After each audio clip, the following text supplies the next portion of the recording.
1. I'm John Miglash for the WDMA and the International Society for Strategic Marketing.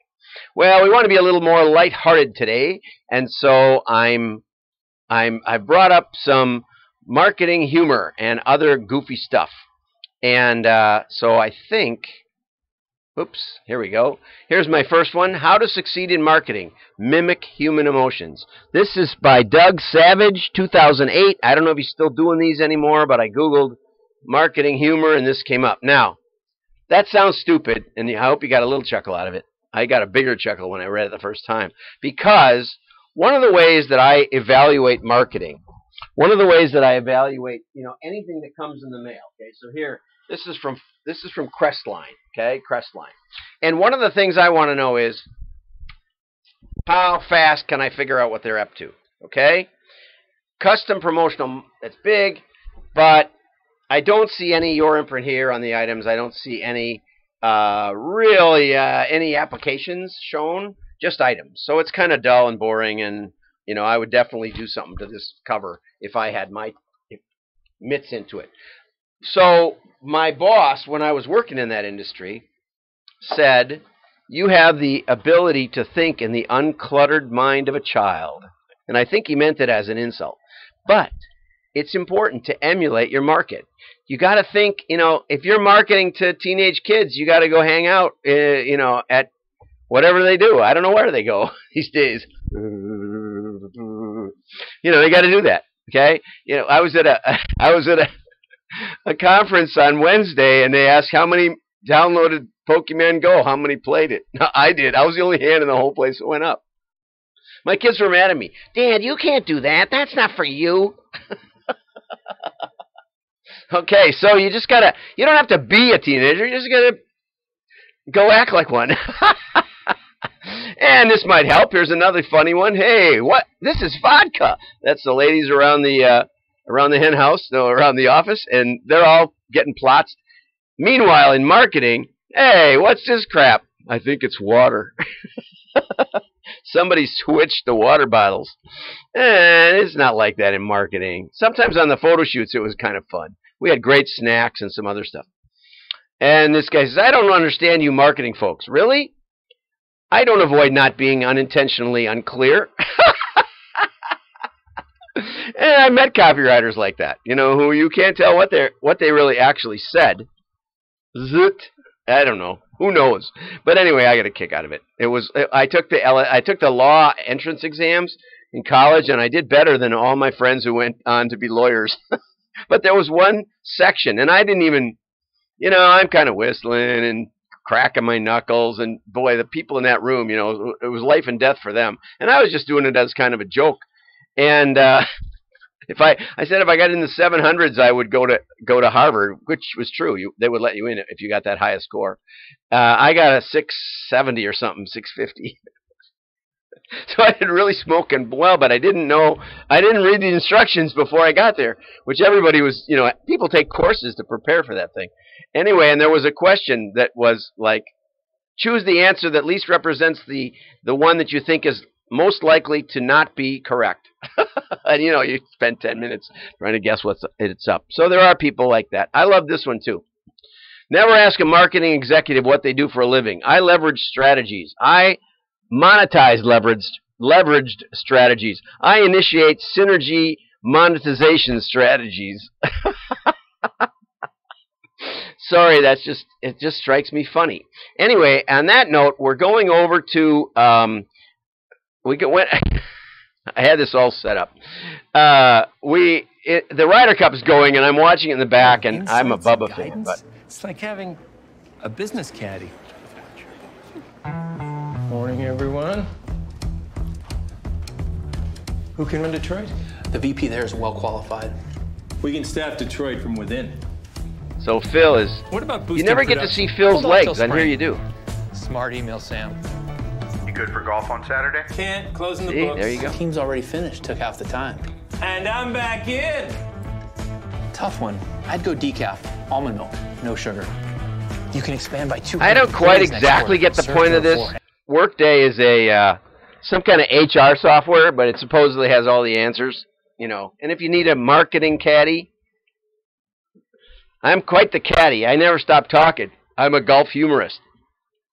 So another thing I ran across that I didn't understand, today's, just collection of stuff that I ran across while I was trying to prepare for this serious episode. Starbucks opens first sustainable container store in Taiwan. Now, first I thought they were opening the container, which I have this snifty container, and just pop it out, like this. I thought, well, they're opening a container. No, they're opening a sustainable container. And I thought, they're finally putting their coffee into something durable, like stainless steel. No. So then I read the article. It was about, this is the first sustainable made with containers store. So these are shipping containers. Some of those are the long ones. And, like, who cares? Anyway, but they're trying to be sustainable. Then quit serving it in paper cups. No, paper is very sustainable. People think that the internet is sustainable, but the internet burns electricity. Whereas catalogs, see this one here? It's been sitting around my office for weeks, and it's still vibrant. It's still vibrant. It has not lost any of its information content. No need to reboot it. And it's beautiful. Look at the very beautiful colors. And you can 100% throw this in the recycle bin. Bonk. So there you go. And then you probably get turned into a sort of like the reincarnation. Paper is reincarnationable. Why didn't we use that word? Anyway, so now we'll get back to serious. Not that serious. We're going to get to this is Tom Fishburne on the comic note. And I read this a couple of weeks ago, and I didn't quite understand it. And with Tom, you got to read down into his stuff. He says Burberry announced a new visual identity a few weeks ago, and they dramatically shed 162 years of brand heritage for something entirely new, which they unveiled on Instagram. Okay, so that's the backstory, which is on Tom's stuff. And I highly recommend you subscribe to it. Sales have stalled. Clearly, our brand must no longer be relevant. Millennials, obviously. If it worked in the past, it must be old and tired by now. It's funny because that's the way I felt in my career in life. I felt like when I just get a little more experience, I can really go out on my own. I can be successful.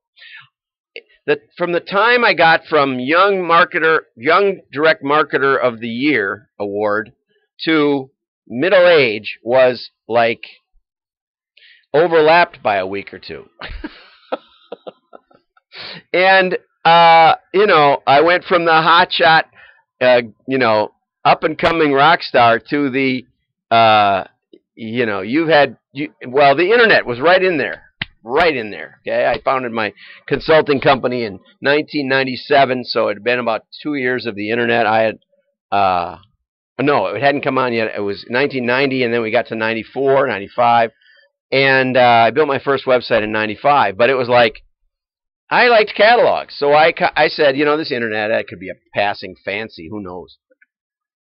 Anyway, so now that I'm old and my ideas are old and we're looking for something old, if you need something solid, give me a call. I'm the marketing caddy. But so then they go, nothing with serifs. They're going to find a new identity, and that's basically what they did. And then we'll post the whole story on Instagram. Millennials love Instagram. At least people are talking about our brand now. So what happened was, here's their new logo. Here's their old logo. I love this logo, I have to say. I'm into logos. I've done dozens and dozens of logos. Some of them from the 70s are still in use today.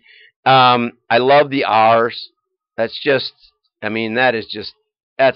somebody was really good that did this. Because it's got the flat, but it's also got a little bit of zing to it. Okay, it's really, really good. It's the new logo. And a lot of comments, they simplified it by taking the night out, and they added England. Like London, Ontario is going to be the first thing that jumps in your head, especially with a night. If they wanted to, they could show it every now and then without the night. I would be okay with that, but this registered trademark, they gave that up.